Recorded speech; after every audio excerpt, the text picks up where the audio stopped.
Yo, yo, yo. Greetings and what up, though? I usually do a countdown, but I forgot to hit the button. It is your boy, Jason Jamerson, and welcome to the Jason Jamerson podcast. As always, I got with me my cousin, Kev B. Jackson. What up, though, Kev? What up, though, Jay? Not much, man. Devontae Jordan sadly could not be with us today. He had some things he had to do. I have no idea what them things were, but yeah, but yeah, we got a good show for y'all today. Wait. He's an accountant, right? Yeah. So Man, maybe it's the end of tax season. You got to get that. I got no clients for real. I'm his only client. He did my taxes already. I can say that because he's not on here. So okay. I can say that because he's not here. But I thought he was just getting the bag up. Yeah, nah, man. Nah, he ain't doing nothing for real. He ain't doing nothing for real. But yeah, what's going on, Kev? What you do over the weekend, bro? Very similar to other weekends. I took mini naps. Got a few of those in there for sure. I watched that Justice League with the new director. I forgot his name. But actually, y'all put me on that, so I definitely checked that out. We could talk about that later. And then, it's getting nice out. If you're in the Midwest, winter is ending, it feels like. And so just getting out, trying to find those light jackets out here and, keep the swag versatile through the seasons. You know what I'm saying? I feel you. I ain't falling for the okie doke, though. We in Michigan. This is pneumonia weather. This is how they get you. Whose weather? Hey, you realize it's always pneumonia weather in Michigan. It's like no matter what it is, like, it's hot today, but tomorrow it's gonna be cold. It's pneumonia weather. Make sure you wear you a jacket. Zip it up. Mm-hmm. But yeah, man. I watched that Justice League movie. It was 4 hours, and I watched all of it in one sitting. Okay. Yeah, I did not think I was going to, but I got up to use the bathroom, came back, and then stuff just started picking up, and I'm just like, yep. I'm in now. This is where we at till 2 a.m, I suppose. So, yeah, and then I had to get up at 5. So my bad. So help me understand, like, why there's two versions of that movie. So Zack Snyder was the original director of the movie. He was the original director of the movie. What happened was, depending on who you believe, either he got fired from the film or he stepped down from the film. Or it could have been both. They may have just made him save face because he got fired and they didn't want to make it look bad. So he ends up leaving the film. They get somebody else to finish the movie. His name is Joss Whedon, the dude who ended up being the director of the first Avengers movie. And they made it more lighthearted because if you saw this one, it's still like a darker tone, like Batman, Superman. But yeah, he made it more lighthearted. Batman was telling jokes. Everybody hated it. And so the studios were saying, like, well, we didn't change too much of the movie. But Zack Snyder was like, hold on. I had a whole different movie planned out and filmed before y'all came and changed all this stuff. And they was like, no, we ain't changed too much. So then he just started posting stuff on Twitter, like all the stuff that he had did, like filmed, like he was just like shooting shots. He was like, like the last scene when they defeat the big bad guy, he was like, yeah, only gods kill gods in my movie. And like, there's a bunch of different stuff. And people was like, yo, this is crazy. I kind of want to see this now. And they start using the hashtag release the Snyder cut. And then I think either dude who played Cyborg or dude who played Aquaman was one of the first ones to hop on the bandwagon. It was like, yeah, the movie exists. We seen it. Release the Snyder cut. And they they just kept putting it until Warner Brothers was like, bump it. Let's give him the chance to finish his movie and see if people like it. Nobody gonna like it anyways. And it was much better than the first one. But real quick, we have a special guest today. Our special guest, he's actually one of my comedy comrades. My man, 100 grand. I want you guys to give it up for my man, Mike Larry. What's going on, Larry? What's up, man? How y'all doing, man? Y'all all right? I'm all right, Mike. Hey, welcome to the podcast. What up, dog? What's going on? Not much, man. Not much. It's 3 people on here, so it look a little different. But yeah. How you doing? How you doing, Mike? What's good with I can't hear you, Jason. You can't hear me? We can hear you. I think you may have yourself on mute or something. You may or may not have yourself on mute. But until he can hear us, I'm gonna keep on talking about. I'm gonna keep on talking about this Justice League until he can actually hear me. Okay. But yeah. It was a much better movie than the first one. Much better movie than the original. And he just dipped. I guess, but it's much better than the original. I don't know. Did you see the original too? No, I didn't. I just heard. You see the original? No, I just heard like the mess around, kind of what was happening. I heard the dialogue. I saw it online as well on Twitter. So I was just interested in checking it out. I am in no way knowledgeable about like the comics, the superhero type thing, but if it's a good movie, I like to kind of join in. And so what I can say about it is, it was long. It was very long. It was. Like the graphics and like the digital animation was like super dope, but like it was hard for me to follow some of the things. So it felt like a lot of mini types storylines within one. So I got to go back and do some research to better understand. But like the fighting scenes were pretty smooth, but it was long. And so for a casual watcher, it was a lot going on. So I got to still press play on the remaining part of it for sure.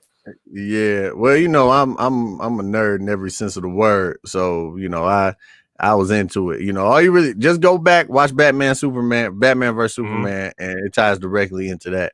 But yeah, that was my that's basically was my weekend, man. That was my weekend, was watching. It took me all weekend to watch a 4-hour movie. Spend some time with my family, and that was about it. That was about to finish this TV show bracket. Okay. Yeah, man. I heard we got some matchups coming up in there. Some nice ones. We got some matchups. So for those watching, I actually made the bracket. It is in PDF form. If you want, I'm going to post the bracket on my page after this podcast airs. So after the podcast, I'm gonna post it. Y'all can either download it. And what we're gonna do is, we're gonna filter through the easy matchups, but what I'm gonna do is I'm gonna set up a poll for the more difficult matchups for y'all, because the first round got some hitters in the first round for some reason. You know what I'm saying? It was auto generated. I didn't put these matchups together myself. It was auto generated. So yeah, I'm excited. There's some in there. I'm sitting there like, just because of who they go up against, these matchups you may see some interesting some interesting joints in the finals. Yeah, I'm looking at it. I'm looking at it right now, and what I'm seeing is the Jeffersons versus Good Times in round one. I don't know if that's fair. I feel like Good Times would have been a 1 seed, a 1 or a 2 seed going in. Hey man, but they probably would have, but it would have took a whole lot of work to put it together that way. All right, no, now sure. I'm gonna try to bring Mike Larry back in. Mike Larry, can you hear me now? I can hear you great, bro. All right. We can hear you. What up, though, Mike? What's up? What's the deal? Not much, man. We were just covering last week. We made the ultimate TV show theme song bracket for March Madness, and I'm gonna post it on the page after this is over with. And we're gonna see what TV show had the best theme song. What's your favorite TV show theme song, Mike? Give me a break, huh? So give you a break. Give me a break. I like to give me a break, bro. That's funny.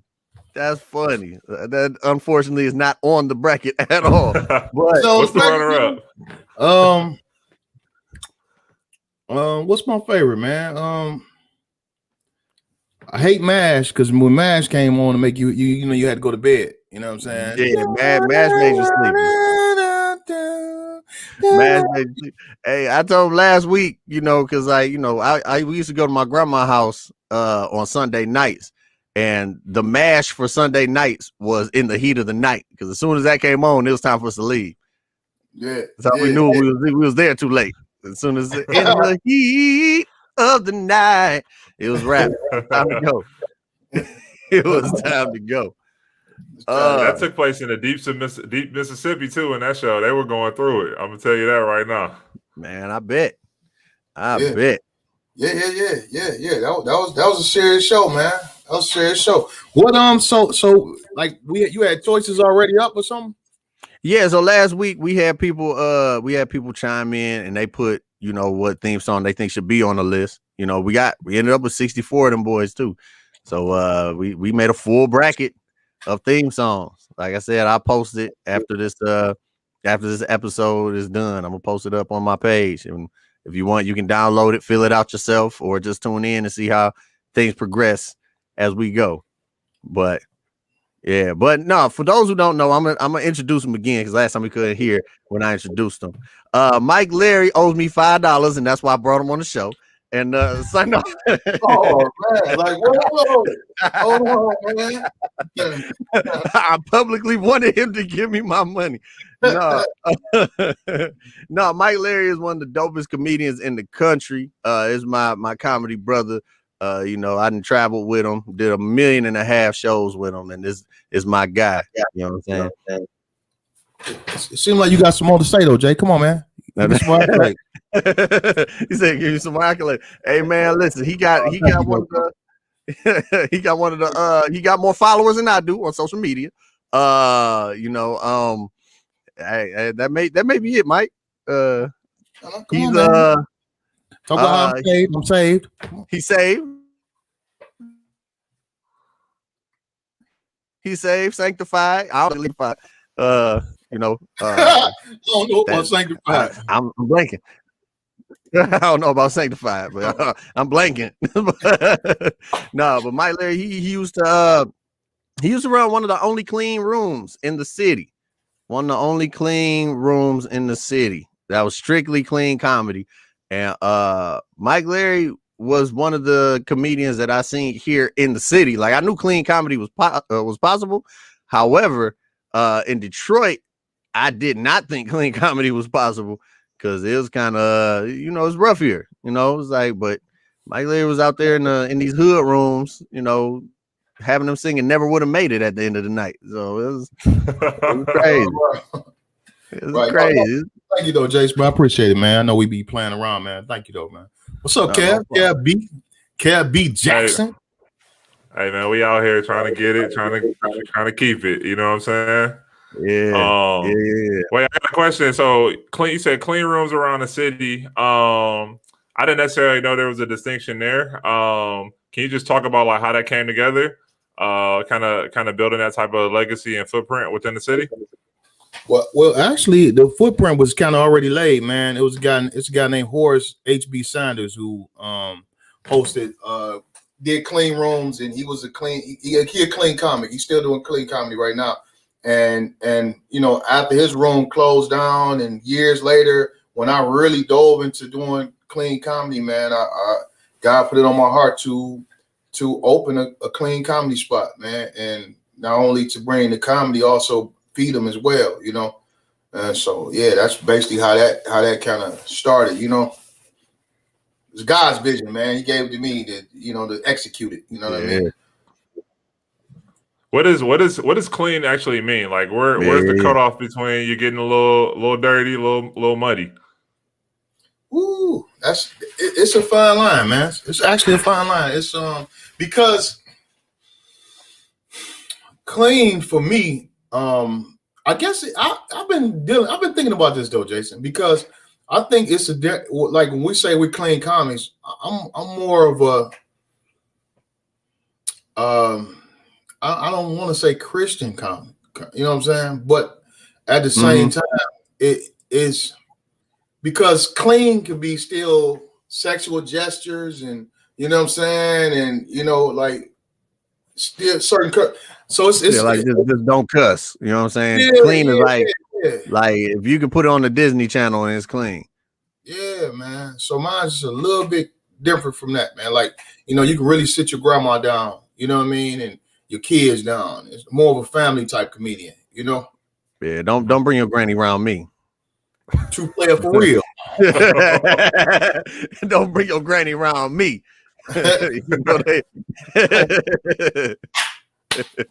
Hey Hey, No, man, Jason Grandma think he the funniest dude on earth. Yeah, my grandbaby Jason. Hey, hold on now. That's Hey, my grandma too. Yeah, well, you should know. She think he's funny. Hey, she just like to brag on him. was That's all. funny. That's what my grandma booked Mike Larry for a gig. That joint was the funniest thing ever. Because she told me that story. I don't know if he want to tell it or not, but that joint had me crying, laughing. No, go ahead. You tell it, man. So yeah, don't mind if I do. So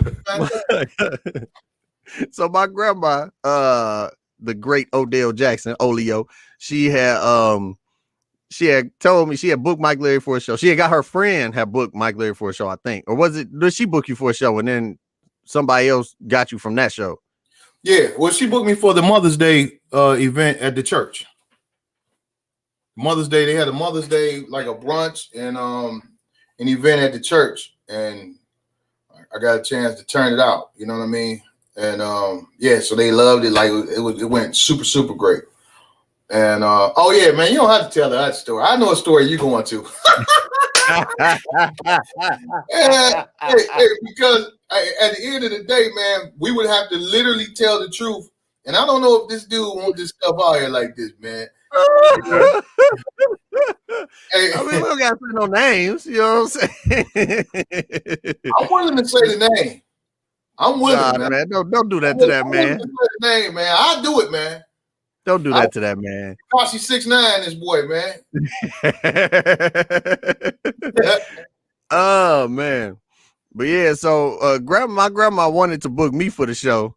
And this is one of the few shows where it's like I can't get Jason, so I'm gonna get Mike Larry. You know what I'm saying? You don't hear that ever in the comedy community. But unless it's my grandma booking the show. And so she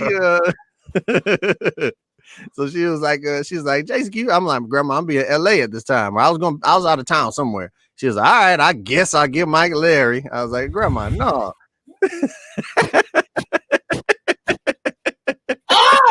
Hey man, send grandma the Zoom link, man. Let's bring her on, man.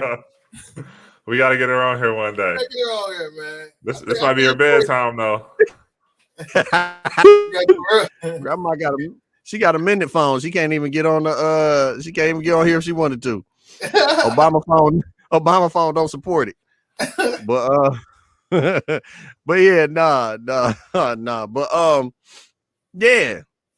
yeah, so yeah, that's basically how Mike Larry knows my grandma, and that junk was funny when she told me about that other show. But you know, I guess you know what? I'll bring him on one of these days with you, so we can fact check the story.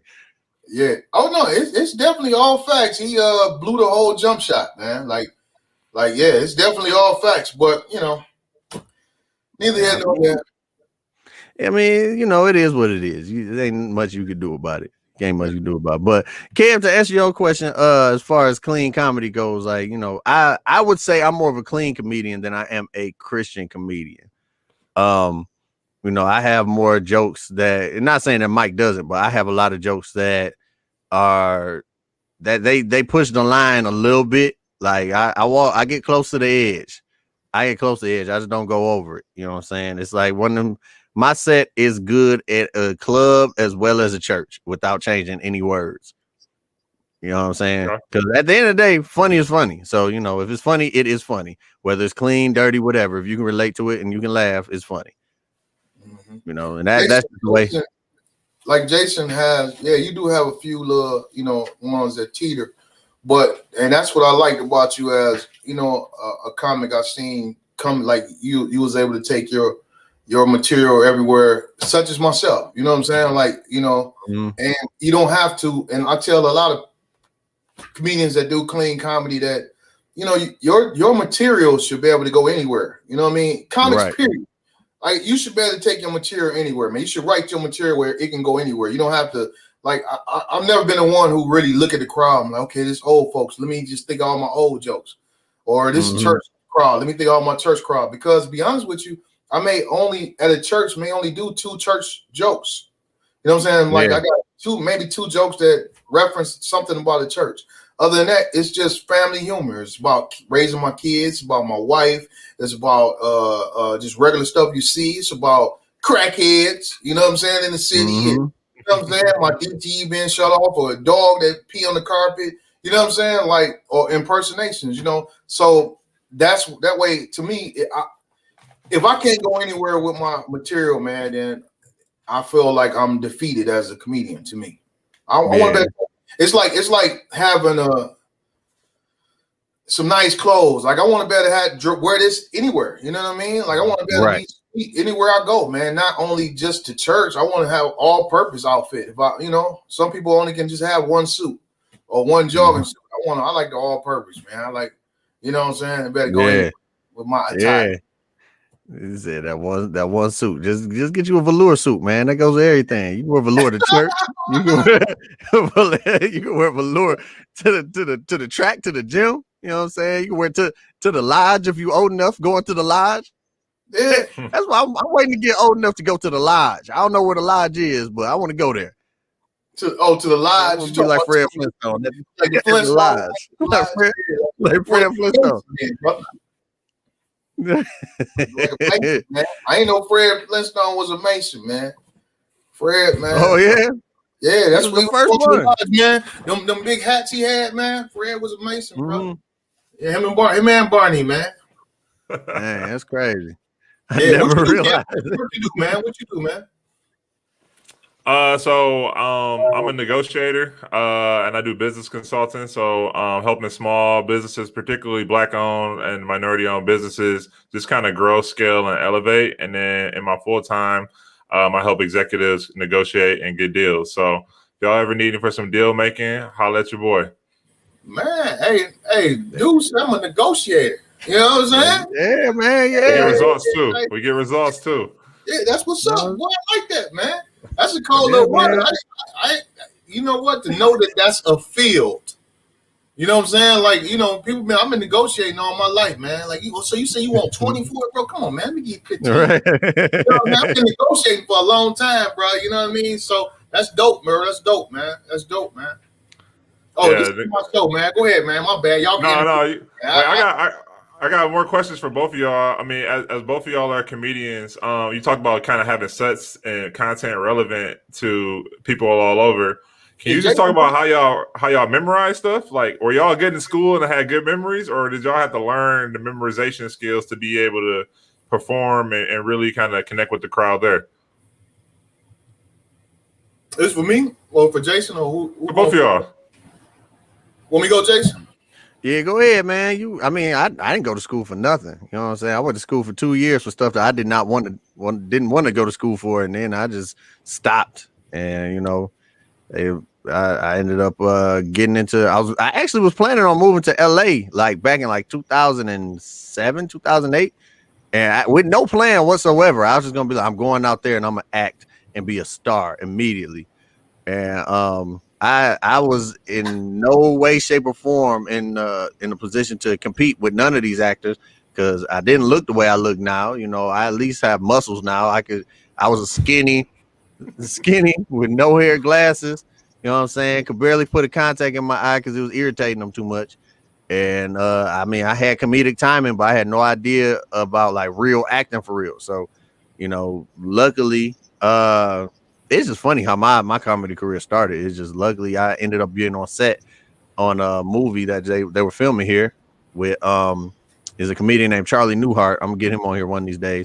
And there's one day we literally just sat there for 6 hours doing nothing because they didn't need us on the set. So they just put us in extras holding, and we were just eating and joking around. And I needed a ride home one night because we was there until 2 a.m. And he was like, all right, let's go. I'll give you a ride home. So he gave me a ride home. And he was like, hey, dog, you funny. You need to hit a stage. He showed me what stage to go to. And my first set was trash. I think I told y'all about this already. But, yeah, but, I didn't go to school. I literally just, at first I was watching other comedians, but then I found myself sounding like other comedians. So I stopped watching other comedy specials and stuff like that. Because somebody was like, oh, you remind me of Kevin Hart. I said, that's exactly what I don't want nobody to say. And so after that, I just really just, really I started just being myself, because people saying that I'm funny just as a person in real life is like, why should I have to become somebody else if they're saying that I'm funny? You know what I'm saying? So I started being myself, and that's where all my good material started coming in and all that good stuff. And yeah, but no, I ain't go to school. I ain't take no class. You don't have to memorize. Yeah. So I was just asking about like how y'all memorize, like, you know what I'm saying, getting those things together. Like, were y'all really good in school where the memorization skills were there, or like? I'm always curious about how someone remembers their set and just kind of knows that thing. You know, you're on the stage for 10, 20, 30, 50 minutes. That's a lot of content and things to perform. It's practice, man. It's like riding a bike. You know what I mean? Like anything that you do, you like with comedy. For me personally, I practiced in the mirror. I went home and wrote my set down. I categorized my set in each joke, so I know which one coming after the next one. And I just rehearsed it. You know what I'm saying? But I never was one that write word for word. Like I couldn't write word for word. I could write the topic and then kind of play around and know. I did that first. Huh? I did that first. Yeah. I wrote my jokes word for word and recited my set when I got on stage. It was so bad. It was so bad. I'm up there talking about some. Yes, my wife just had a child. Like you can hear the exclamation point. You can hear the punctuation in my voice. Like she had a child. Anyone here have a child? Like that. You reading the word period. Right. So who are you? Question mark. I have had crowd work jokes that was supposed to land, but they didn't. Like, hey, you over there in the red shirt. Like, if somebody didn't have a red shirt on, I was terrified. I'm like, that's 5 minutes of my set right there. Hey, you want to hear something funny, man? You know, I host a comedy class, right? I got 2 classes, one on Saturday, one on Sunday. So I make each one of them go over their set. So we in probably week 5. We're in week 5. And so the one guy, I make him do in 5 to 7 minutes. That's what we've been working on for 5 weeks right now. We got 1 more week to go.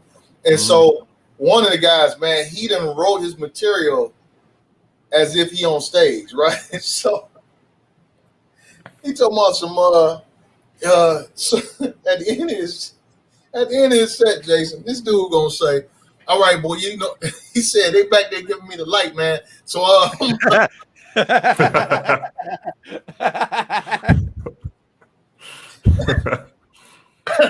he said he wrote that into his set. He put that in his set, bro. He said they back there giving me the light, so I'm gonna get up out of here, man. So anyway, so I don't know if you know, Kev, people out there looking. So when you on stage as a comedian, when your time is almost up, say for instance you doing 10 minutes, you got 2 or 3 minutes left or a minute left, you know, a comedian in the back will give you the light. You know what I'm saying? Let you know, hey man, you only got a little more time. You know what I'm saying? And so this dude then wrote that in his set, man, and nobody get it. It was hilarious to me, bro. I'm listening to it. And he even in the beginning of the set, he got some more jokes he do, and he shouting people all in the audience. What's up, bro? I see you out there with the curly hair, man. What you doing with that hair? You know, he didn't pick. What you doing with that hair?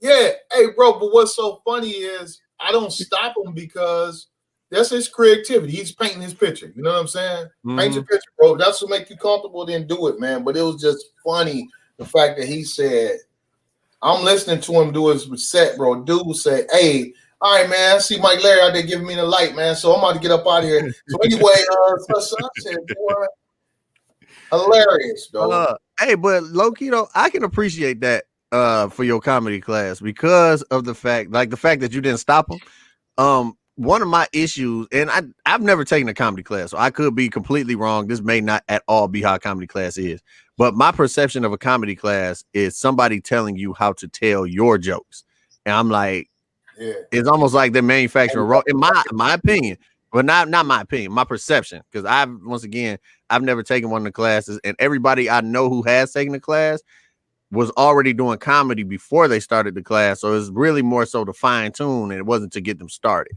You know what I'm saying? Development. Yeah, and once again, I could be completely wrong, but in my head, when I hear comedy class, I hear like whoever's teaching that class is basically breeding a bunch of different versions of them. It's like, oh, you're tall instructor, you're a short instructor, you're buff instructor, you're skinny instructor, you're nerdy instructor, but we all delivering the jokes the same way. That's one thing, dude. I said I wasn't gonna do when I started the class. Like I wasn't gonna write nobody material. I'm not gonna not allow you to be you. You know what I'm saying? Like I tell them always, write from your perspective, write from your life, write from your relationships with Mike freeze on us right when he was about to drop from jail and a punch in the end, huh? Oh no, you kind of froze on us right when you was giving the good stuff. Yeah, no, my thing is just to make sure that you have a beginning, a middle, and an end. You know what I'm saying? A closing. Make sure you have punchlines. You know, like it shouldn't be it makes sure you don't have too much fluff inside your set. You know what I'm saying? Like a lot, you know, when I say fluff, it means a lot of talking, a lot of unnecessary sentences. I'm doing too much setup.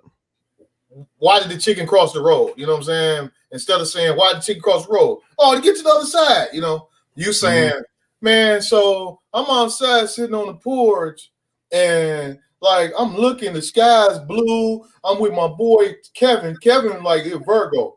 I'm beside the chariots. So I look across the street and it's a chicken. I'm like, what is this chicken doing on a Tuesday? Like, you know, today, like, you know what I'm saying? Cut all that out, bro. Get to the joke. Get to the meat of the joke. You know what I'm saying? Paint the picture a little bit, but get to the meat of the joke, man. You know?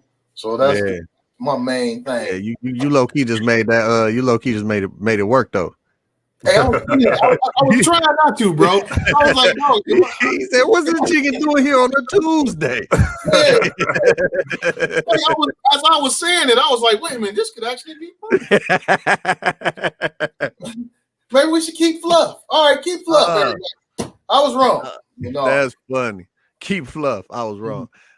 So Mike Larry, for y'all who don't know, Mike Larry, does a Judge Mathis impression. I'm not gonna ask him to do it here, but he had a video that went viral, and the actual Judge Mathis actually reposted it and asked everybody, "Was like, does this sound like me? Is this how y'all really see me?"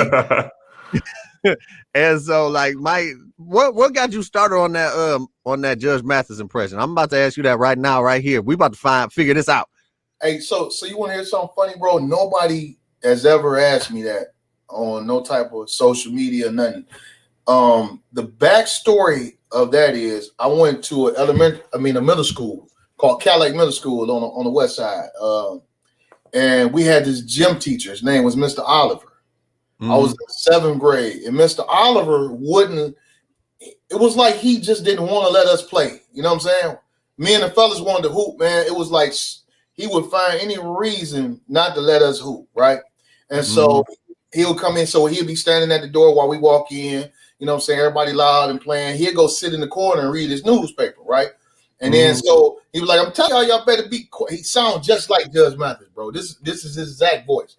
I'm telling y'all better be quiet. I'm not going to let you participate today, right? So I'm talking about, bro, you know, 7th graders, bro. We steady laughing. And so he pulled his paper back down again. He's like, hey, look, you ain't got to participate today. Because matter of fact, if you don't participate, you're getting a 0. And 3 more you out for the rest of the year, man. Hell, that's the way I feel. That's the way I feel. And so we used to laugh at him all the time, man. And I just went home and I used to mock him all the time, bro. You know what I'm saying? And I was mocking him. You know what I'm saying? And people just be like, hey, do Mr. Oliver. Do Mr. Oliver. People, teachers, be like, hey, do that. I'm like, I feel. You know what I'm saying? Or I'll be like, blank, man, that's the way I feel. They be like, you can say hell. Hell, man, that's the way I feel. You know what I'm saying? But, dude, I'm talking about, like, I was known around the school for doing Mr. Oliver. So me and my ex-wife was watching Judge Mathis one day. And I was like, dang, bro, he sounds just like somebody. I couldn't think of who he sound like. And one day it hit me like, oh, he sound like Mr. Oliver. You know what I'm saying? And so during this court case, everything he was saying, I was repeating. Be quiet, man. But you know what I'm saying? Like I started repeating. I'm like, oh, dang, I sound like him. So I'm telling my ex-wife, I'm like, hey, do I sound like him? Listen, be quiet, ma'am. You're a crackhead, ma'am. You know what I'm saying? Like she was like, I mean, it's okay. I mean, I can't really see it. You had too much Mr. Oliver in your voice. You ain't have enough. You ain't have enough Greg. Really that's why we divorced right now. She was hating on me, bro. Like, come on, man. You know what I'm saying? So, and that was like before I even went to any comedy club. My man Blackberry is the one, comedian Blackberry with tour Ha Davis, but he the one who we worked together at Home Depot. So he was the one who kind of like we was working together. He was already doing comedy. He kept saying, "Hey man, you should do comedy too." You know what I mean? And I'm like, nah, I don't know, man. You know, he was like, just come out and check me out. So I went out and checked him out. He was one of the funniest dudes at Home Depot. And I was too. We was like neck to neck. You know what I'm saying? He came from another store. They moved him over to my store. So he brought a couple people from his store. They thought he was funny. They're following him around. People in my store was like, oh no, Larry the funniest dude. You know what I'm saying? Period. So it wasn't no turf war or nothing. They was following you around. But this is the thing. He was on my grounds. You know what I'm saying? He came to my store.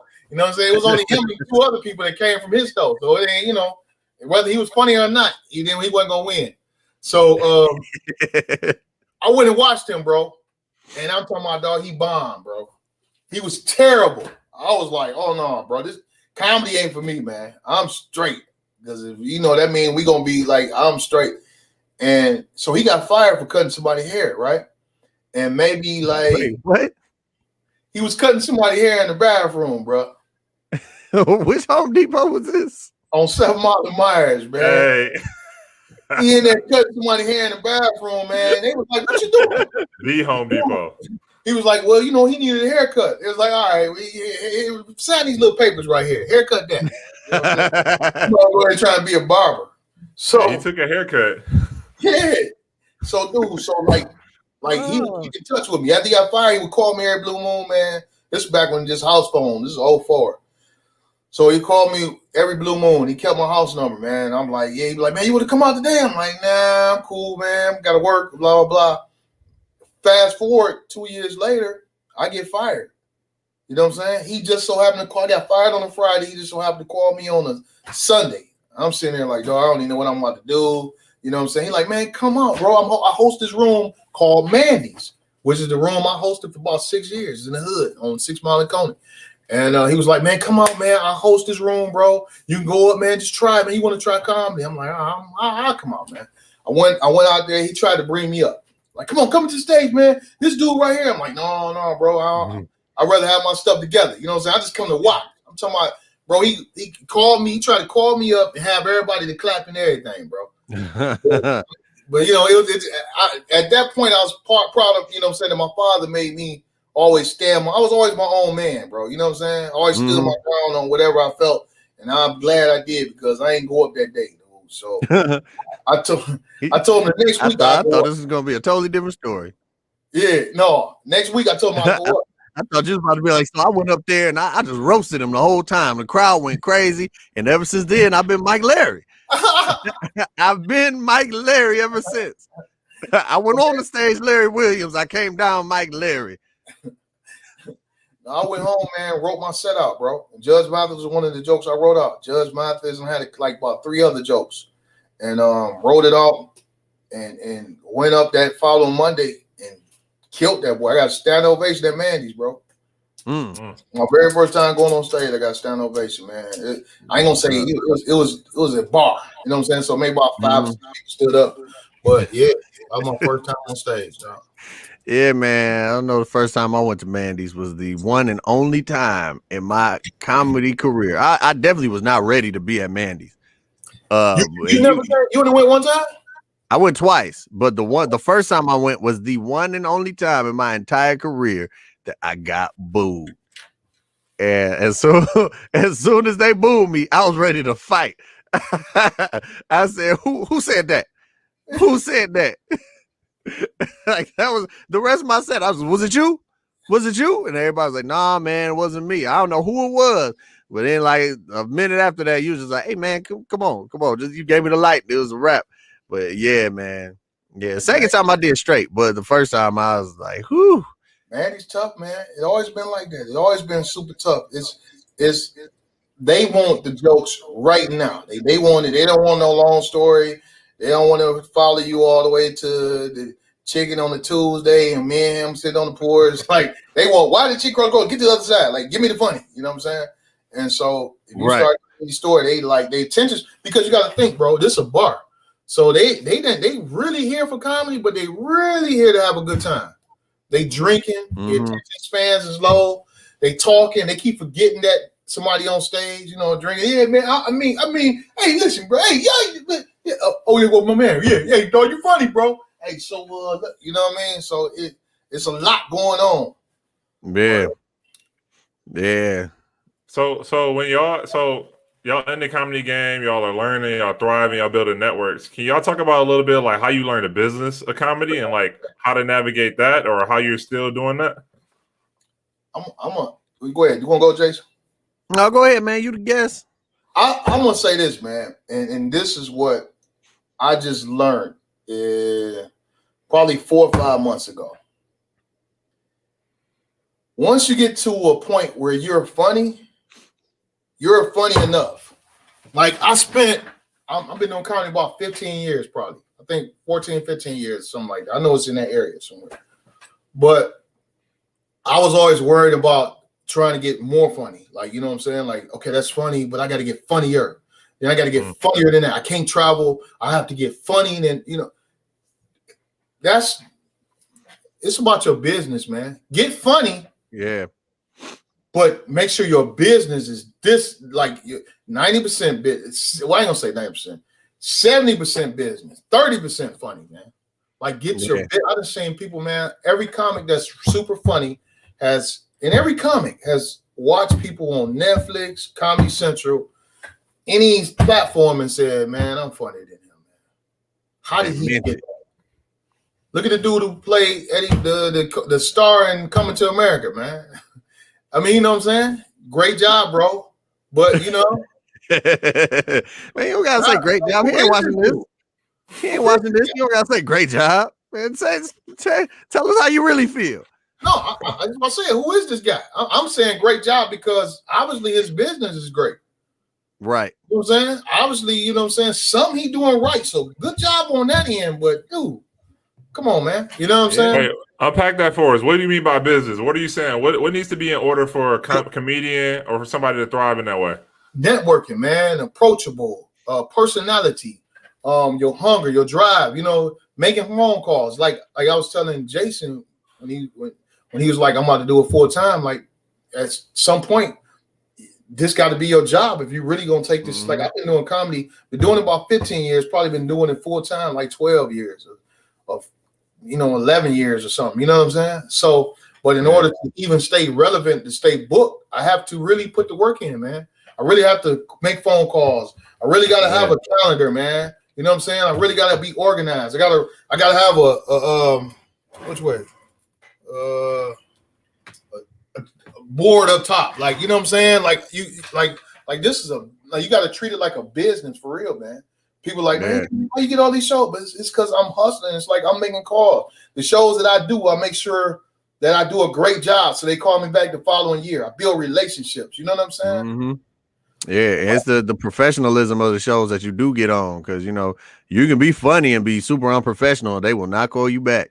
Yeah, and the product you giving them too. Like I'm gonna give you a great product, and especially in my beginning phases of just getting booked. Like I was, like I wasn't super expensive. You know what I'm saying? Like I was trying to get out here, so I was working out deals, and you know what I mean. But now if I charge $700, $1,000, whatever I charge, they know I'm confident to know that I'm gonna give them their money's worth.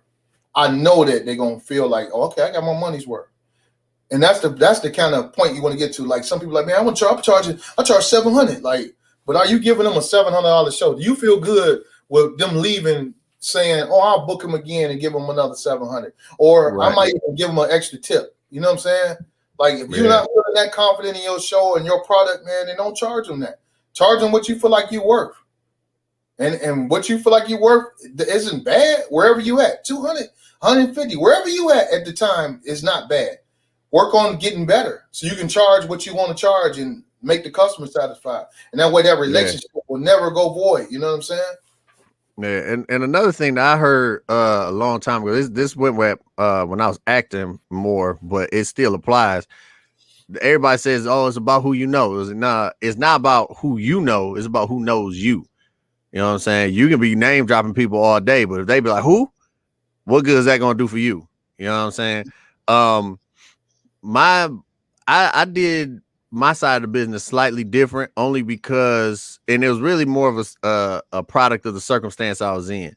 I When I started, like I told, I know it wasn't last week. It was on Bible Talk, um, last week. I told you guys that I did my first. This should be a comedy special because I did. For those who don't know, this should be a comedy special is an annual show I do.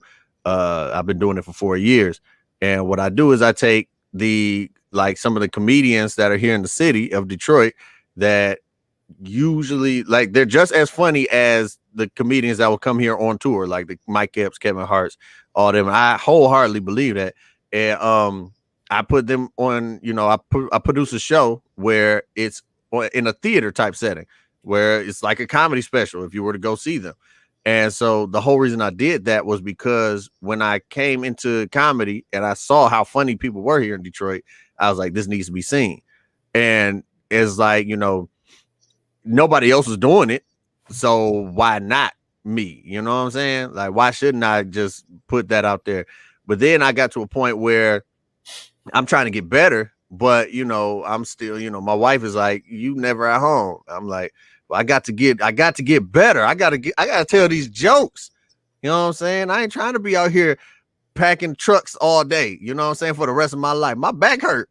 It's like a drug too, man. It's like a drug. You know what I'm saying? It's like a high.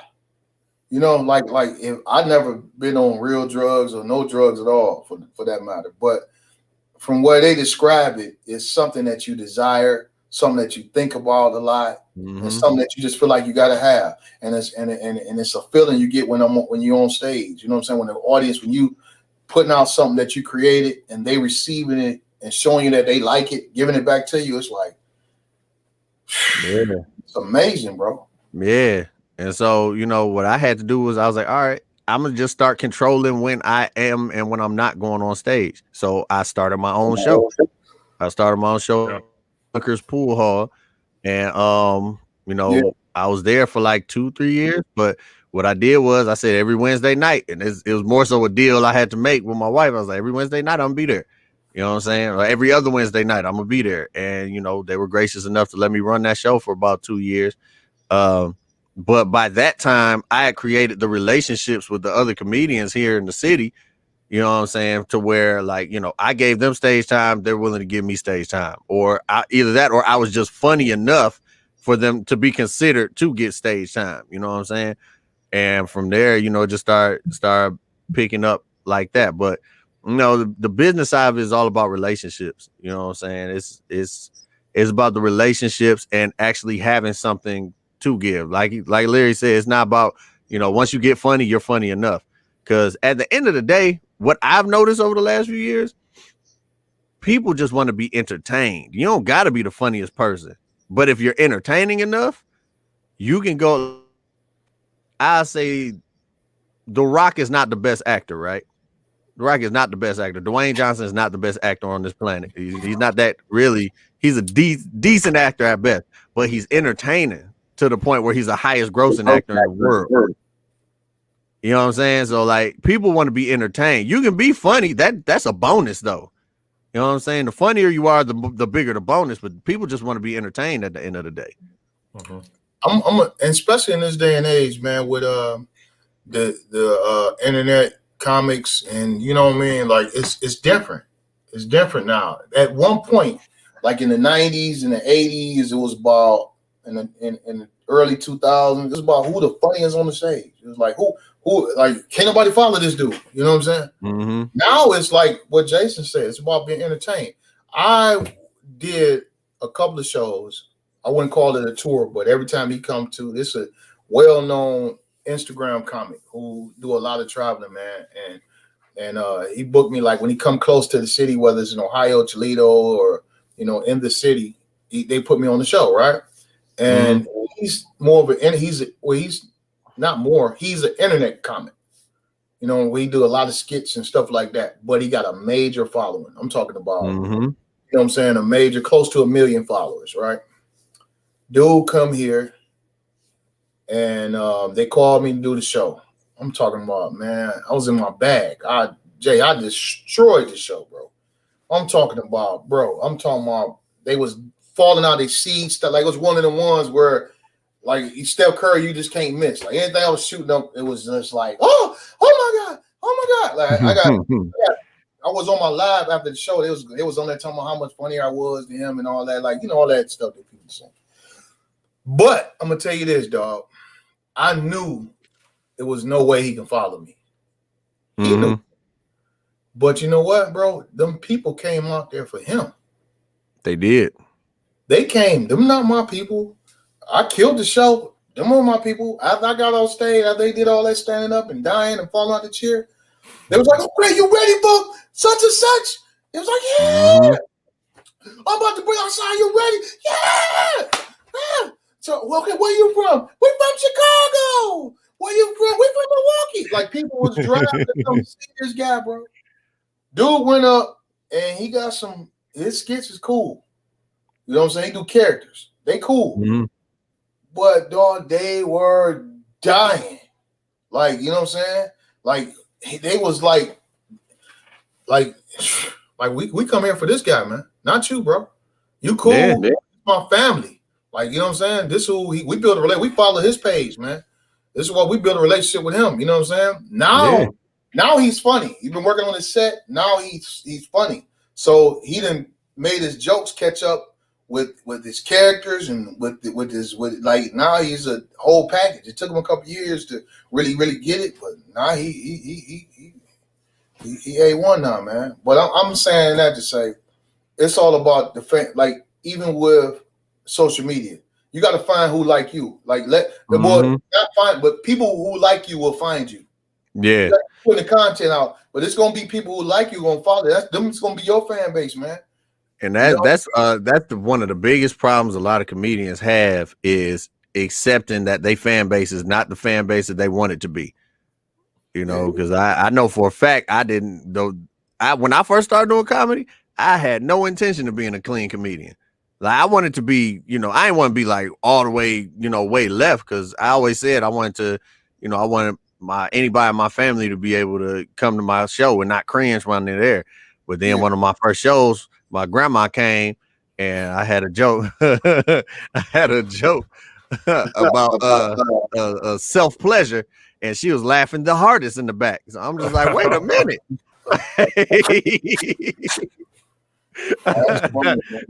I'm sitting there like, and I didn't even see her come in. I just knew she was there. I said, Odell is laughing at this joke, and I don't know how to feel about this. So, but at the same time, like, just knowing she was there, even though she laughed super hard, I just felt like I shouldn't have said that. Like, that was my grandma knows my personal business now. This is not the grandson she wants to know. And so, you know, I ended up going clean, but it's like I didn't plan to go clean. That's just, you know, me, when I decided to just really be myself, and everything just the doors just start opening. It's just like me being myself. This is who gravitates to me. You know what I'm saying? So yeah, that's how I was too. Like I didn't plan to go. I was cussing more on stage than I do in person, because, you know, I'm a light cusser in person at the time. Like, you know, all my life. You know what I'm saying? Like, you know, from the age of when you're supposed to be able to cuss, I hardly ever curse. You know what I'm saying? Like, it really, like, that's just not my vocabulary, really. You know what I'm saying? So it was cool. It was easy for me not to do it on stage. But when my defense mechanism kicked in when I got on stage of the nervousness, and so it brought out more curse words. You know what I'm saying? It was like I was like, I remember one time my aunties and them all came to support me, man. And I'm talking about, man, I was cussing so much to the point I know they had to be like, what is going, like, who is this? Who is that? I was like, yeah, you know what I mean? But it was like a defense mechanism, you know what I'm saying? But once I learned how to be me, relax, be myself, a lot of curse words kind of, flushed out. And then once God called me to do clean, and then it was easy transition. You know what I'm saying? Yeah. Kev, you about to say something? Yeah. So, what's the behind the comedian, behind the artist? What's the team like? What is necessary to have as a team? Someone supporting you and your business and your brand to be able to be successful. Jason, can you talk about that? Mike, can you talk about that? So for me, you most definitely need to have a team. The one time I put my show together by myself, well, technically it wasn't even by myself because when I got to the venue, I had to get people to help. My brothers and sisters. Luckily, I got a whole army of them, and they was able to help.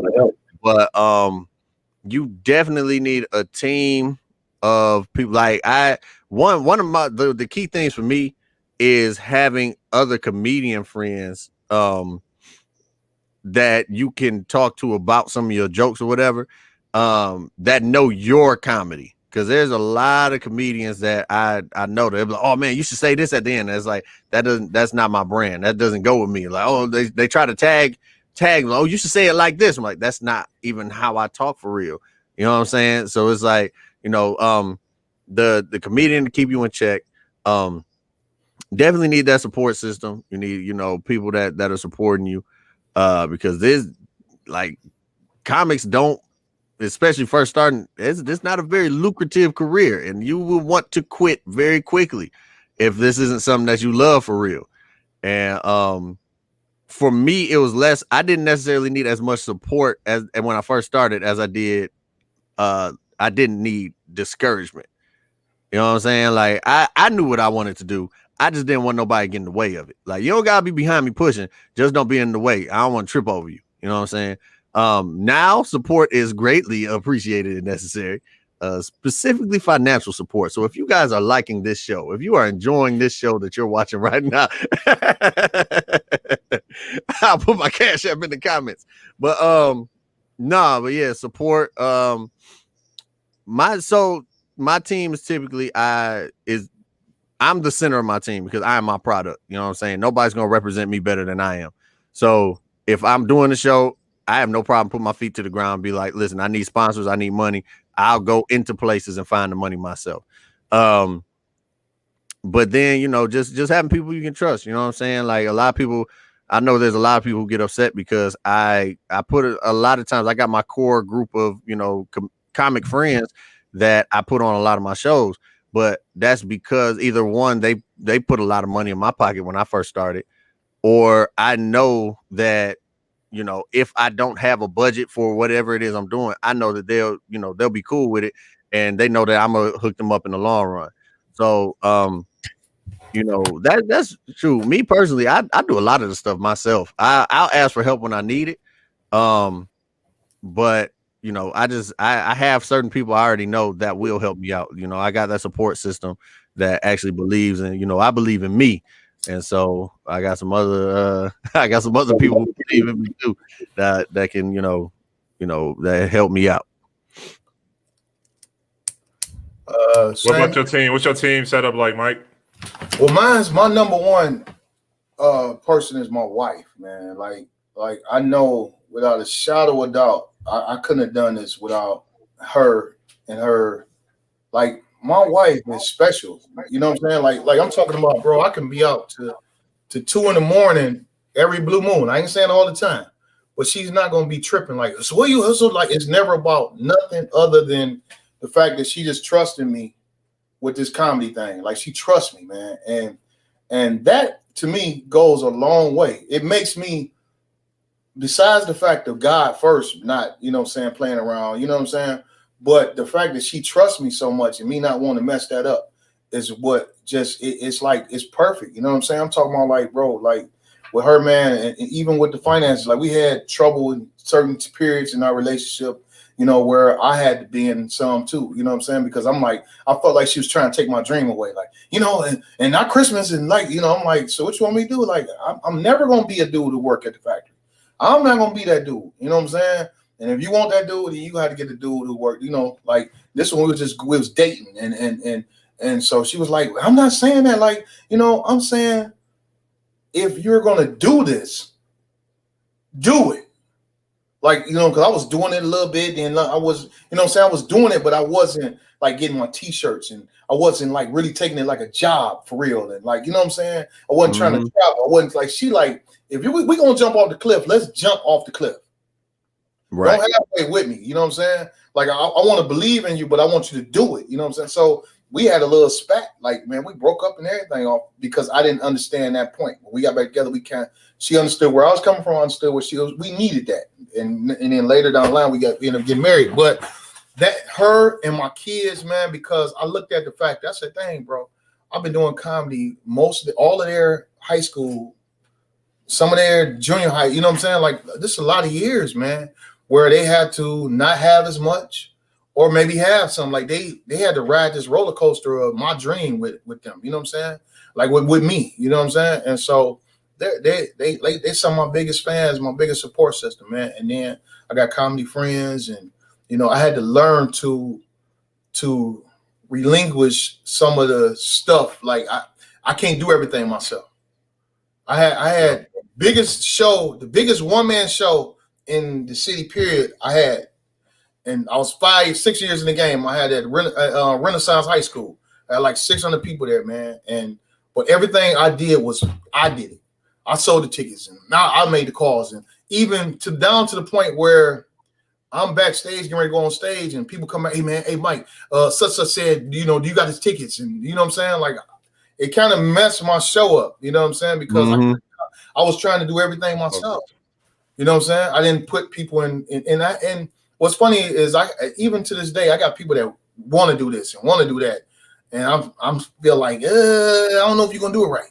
You know what I'm saying? I do it. You know what I'm saying? And I got to learn how to relinquish more. But yeah. So yeah, that's my team, man. My family, man. Comedian partners that I know I can call. Like Mike McDaniel helped me with my one-man show. Josh, Jay Bell. I got people like Jay. Like you got you develop a core of friends that you can call. Like I know I can call certain comedian friends, and I know no matter what I'm talking about, I got you, Mike. You know what I'm saying? And the same with me. You know what I'm saying? Like if they call me and they know I got them, and hey man, I need you to do such. Like I was just telling Josh about this one-man show. Like, hey bro, you supposed to put one of us in charge of, like, you know what I'm saying? Like, yeah, like use us, bro. You know what I'm saying? Yeah. And I had to tell him, like, maybe I should have been more aggressive with it, because I know Josh one of them type people, like he like, like he don't like asking too much. You know what I'm saying? Yeah. So maybe, I should have got more aggressive. Like, hey, no, bro, I got you on this. Or, you know what I'm saying? Sometimes we got to do that to each other. But, yeah, man, I know it's a core, a good 5 or 6 comedians, man, that, that I know, man, got love for me. And, I got love for them, man. So you do better. Yeah, core 5 or 6. No. I said Jason. Did you? I heard you say Jay Bell. Like you say Jason. I say Jason, Ken. I'm sorry. I didn't hear. I didn't hear. I'm sorry. I said Jason. You know what I'm saying? Like Josh and Josh. I'll put y'all together, man. You know what I'm saying? For those who don't know, the Josh he's referring to is Josh Adams, hilarious comedian here in Detroit. I tried to get him on tonight, but he's so high in demand, he had to get on somebody else's podcast tonight. You know what I'm saying?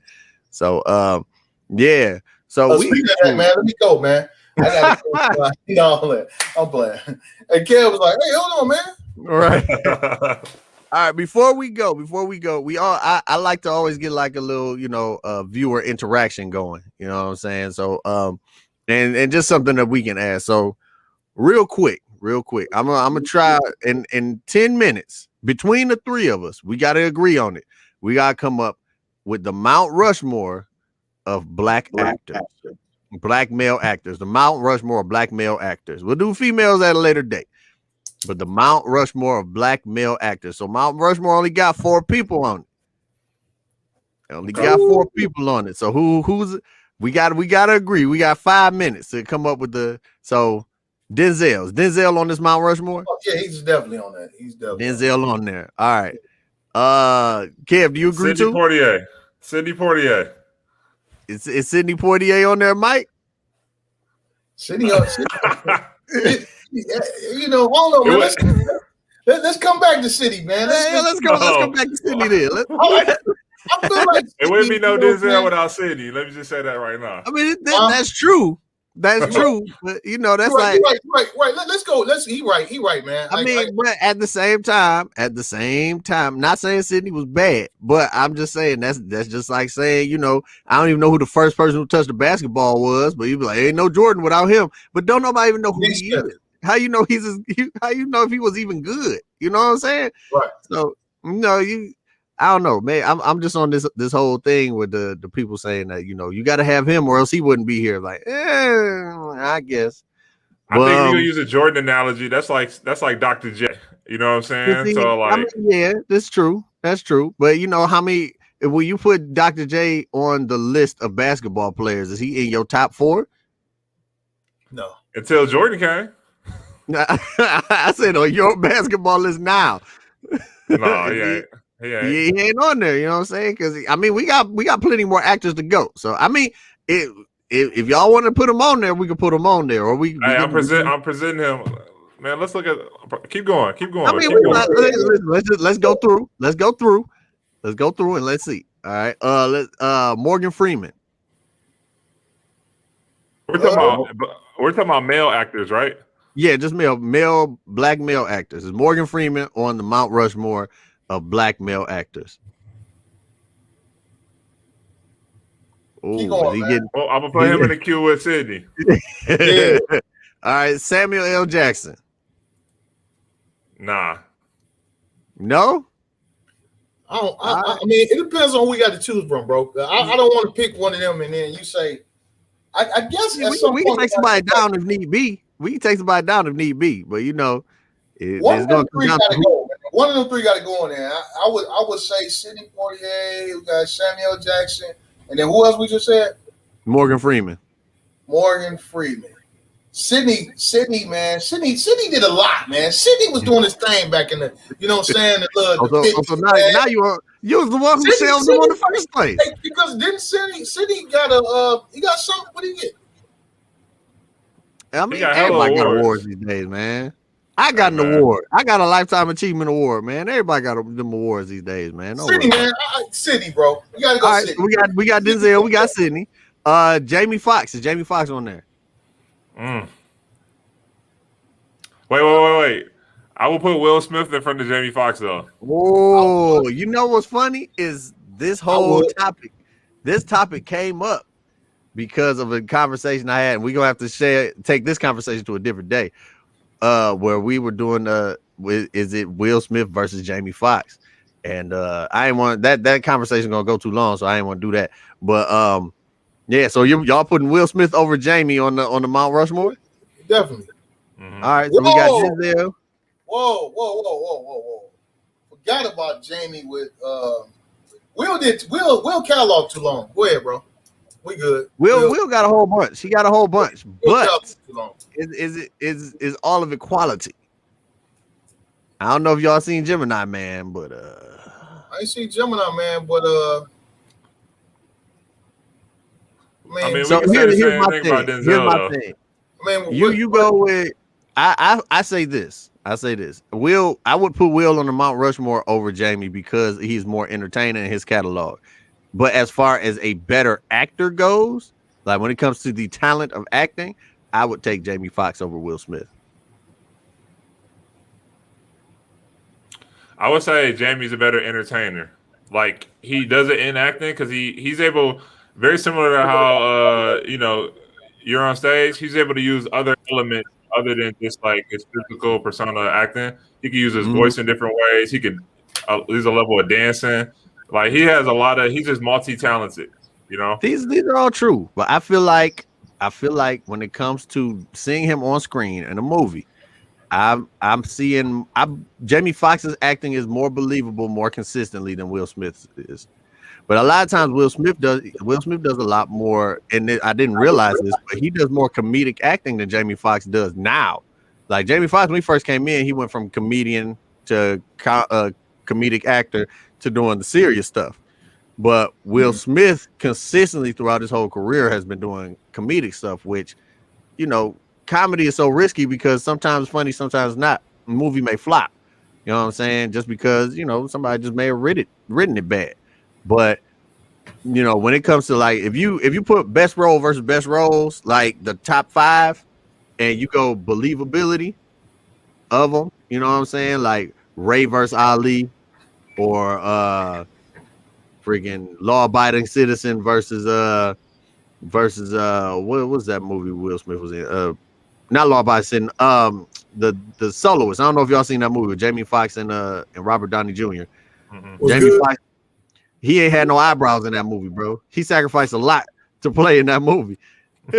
So yeah, if you put that up against the Pursuit of Happiness, you know what I'm saying?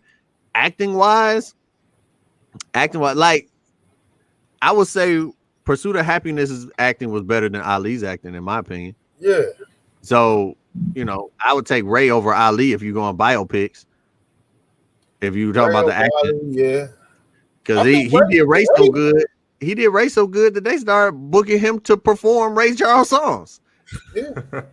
Like Kanye had Jamie Foxx as Ray Charles on a track. You know what I'm saying? So I would go strictly as an actor, just the talent of acting. I'm taking Jamie Foxx over Will Smith. And if anybody watching, y'all want to chime in, feel free. Feel free. That's possible, man. That's possible. I mean, yeah. I can't really argue with that. Like, it's a yin to yang, you know. Yeah. Yeah. Because you can't compare all the movies because, like you said, Will Smith catalog too long.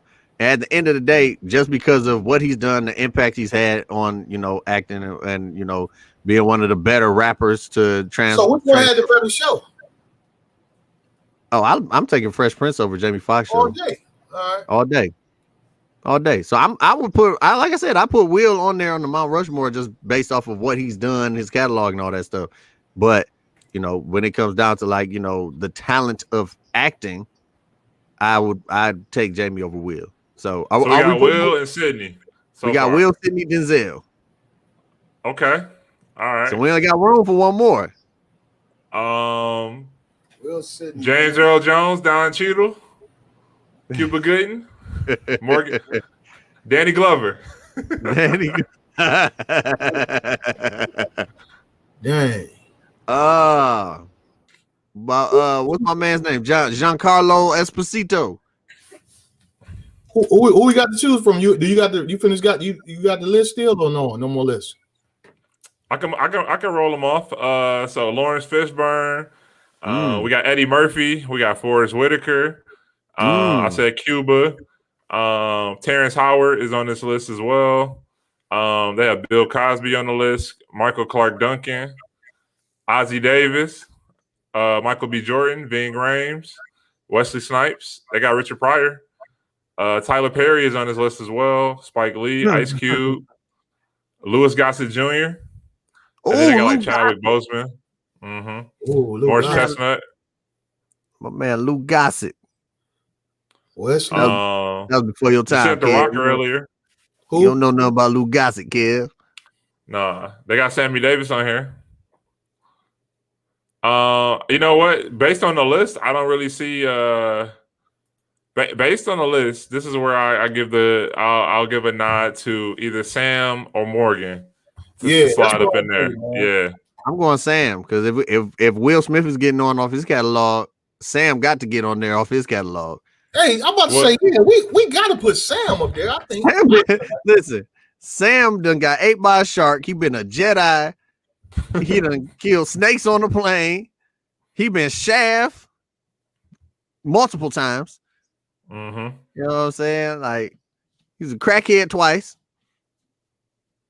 But yeah. All right. So that's the Mount Rushmore is Denzel, Sidney Poitier, Will Smith, and Samuel Jackson. Hey, the only thing though, you think Sidney Poitier should go before Morgan Freeman or somebody? I think so. I think this is the he bust the gate down. He kept the gate open. He did it on longevity. I definitely think so, and he did it at all iterations of his age as an actor as well. You know, he went from just a young buck to I I'm sure they thought of him as a sex symbol as well for some period, and then he came through old school with the clean, wisdom appearances as well. So I'm going for it. Listen, man, I guess they counted him as a sex symbol, but I didn't talk to some seasoned women, and they thought some terrible looking men were sex symbols back in the day. you ever talked to grandma and figured out and asked her who she thought was a sexy man back then? I don't know if that's a conversation I'm trying to have with grandma. Hey man, those conversations be hilarious to me. They be hilarious to me. But yeah, all right. Well, we way over. So final is who? Let's say it again. Who the final? Denzel, Sidney, Will Smith, and Sam Jackson. Dang, is Will supposed to be up there though? I see. We had 5 minutes. We went longer than 5 minutes, man. Will, he might not be strong enough to be up there, man. Hey man, listen, y'all put him up there. Listen, I'm good with it. Y'all put him up there. The one I would give the most question to is Sam. Honestly, you said Will before who? Eddie Murphy. You said Will before Ving Rhames. You gonna put him over Ving Rhames? You talking about Baby Boy? About Baby Boy. I don't know if Will can go before Morgan Freeman, man. Or you know what? We gonna have to settle this off the live. You know what I'm saying? Mike, go ahead and tell them where they can find you at, man. And what some things you got going on. All Platinums comedian, Mike Larry, comedian. Mike is spelled M-I-C, Larry Larry. I got a talk show called What's Your Story that I do. I host it every Tuesday. This Tuesday we got my man Gerald Kelly. Last week we had the week before last we had who I had, bro? You had Brown. I had Brown. Yeah, but I try and get somebody, man, that a lot of folks don't get a chance to really hear their story, and it's really about just hearing. Like, I feel like everybody got a story, man. Like if I ask you right now, what's your story? You got some type of my such past when I was 3, such. You know what I'm saying? Like everybody got some kind of story that made them who they are today, and that's what the basis is. And also, I branch it off my nonprofit called 100% Real Fathers, and I try and figure out. I asked them what male role model, what male figure played in their life. You know what I'm saying? Like, even if you don't have a dad, somebody played some type of something in your life as a male. You know what I'm saying? Whether it was a neighbor, the mailman, the DTE man, he just always speak to me and tell me, hey, straighten up. You know what I'm saying? Whoever it is, man. I just like to shine the light on men, being dads or being a male figure in the community, man. And then also I got a show we do every Wednesday called Bible Talk with the Comedians. Jason and myself and Mike McDaniel, comedian Mike McDaniel, very, very funny cat. He's also a clean comic as well, but we just chop it up about God, man, Jesus and the word.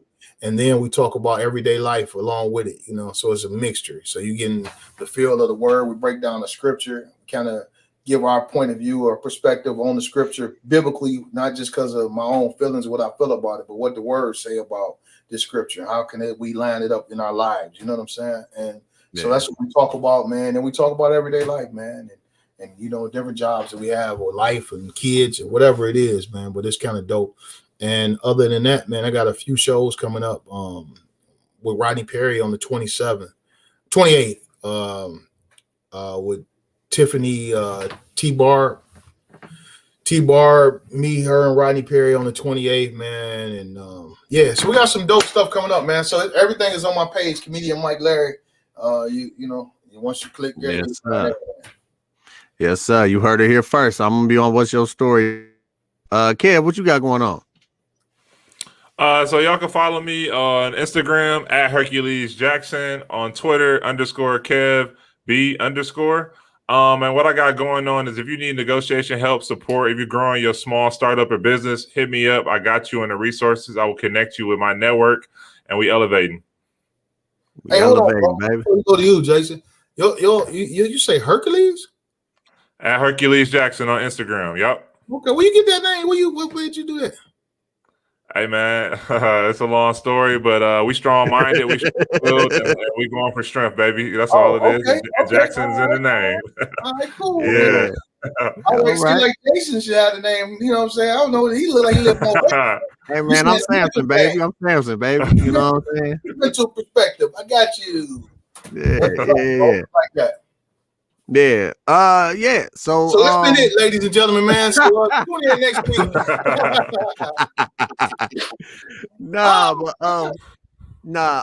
Yeah. So thank you, Mike Laird, for coming on to the show today. It was a pleasure having you. It was dope hearing you speak and whatnot. Once again, if he does, I don't know if he has any more openings for his comedy class, but hit him up if you would like to try to get into his comedy class. Also, very rarely do you get taught by one of the best comedians in the country. So go ahead and hit him up if you would like to entertain that. Myself, what do I got going on? I got to teach first grade the rest of this week, and I actually just got a venue later on this year. I'm going to be shooting my comedy special. So I just got the venue. So stay tuned for that. And also, once again, right after this is over with, I'm posting the bracket to the TV shows tournament, the best TV show theme song ever, and we're gonna get it going. So thank y'all for tuning in. So who's yours, Jason, before you hang up, man? Who's yours? What's your favorite theme song? My favorite theme song. So my favorite in this race is gonna be DuckTales. You know what I'm saying? DuckTales, maybe. I sing DuckTales on a regular basis, like it's a regular song. Yeah. What about you, Kev? I'm gonna go Game of Thrones. My favorite to win is probably Game of Thrones. It's either that or Good Times. So I know.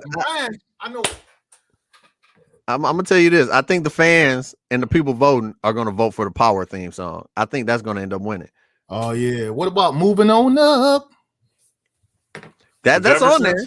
That's on there. The Jamersons go against Good Times in the first round. So one of those OGs is gonna get knocked out very early. It's gonna be a early round knock. Yeah. But once again, thank y'all for listening. Thank y'all for watching. I'll be back next Monday at 8:00 sharp. And peace out. All right, peace, man.